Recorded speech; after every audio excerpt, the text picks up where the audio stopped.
అందరికి హాయ్. బాలకృష్ణ ఇది అసెంబ్లీ అనుకుంటున్నావా, లేకపోతే నీ ఇల్లు అనుకుంటున్నావా, లేకపోతే నువ్వు ఉండొచ్చిన పిచ్చి ఆసుపత్రి అనుకుంటున్నావా?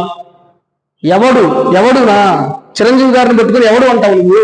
అసలు నువ్వెంత, నీ స్థాయి ఎంత? మీ తండ్రి లేకపోతే నువ్వు ఎవరు అసలుకి? చిరంజీవి గారు కుక్కని కూడా గారు అని సంబోధించే మానవత్వం ఉన్న మనిషి చిరంజీవి గారు. చిరంజీవి గారు ఏ రోజు ఎవరిని కించపరిచి మాట్లాడడం ఎప్పుడు మనం ఎవరూ చూడలేదు.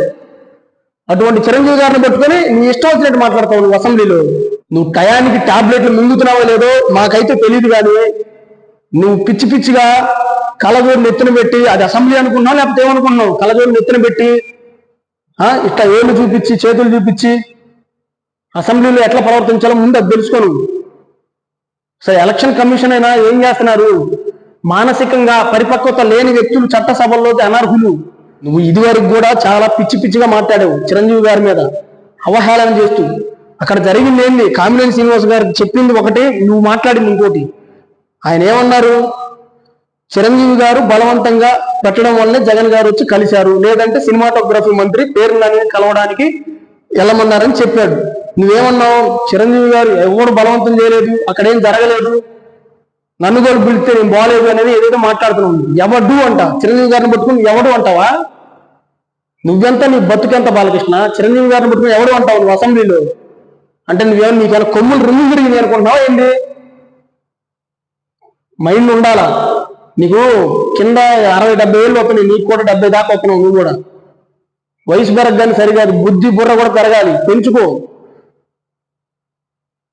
తాగి అసెంబ్లీకి రావడం, నీకు ఏదైనా అసెంబ్లీలో సంబరాలు పెడితే కింద బయట ఏదైనా సంబరాల్లో చేసుకో తాగి, తర్వాత లోపల సభ లోపలికి రాకూడదు తాగి.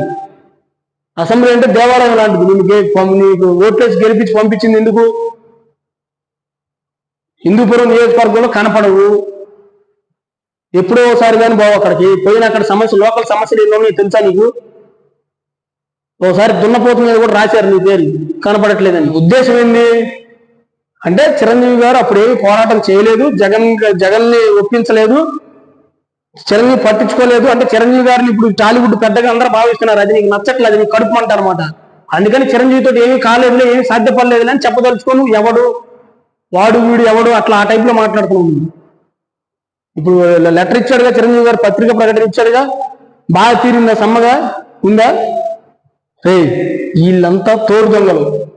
ఈ వైసీపీ అయినా టీడీపీ అయినా ఈ రెండు తోడు దొంగలు కలిసి వేరే వాళ్ళు రాకూడదు, ఎప్పుడు వీళ్ళే పరిపాలించాలా.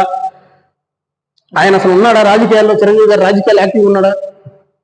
ఆయన మీద వీళ్ళు మాట్లాడేది.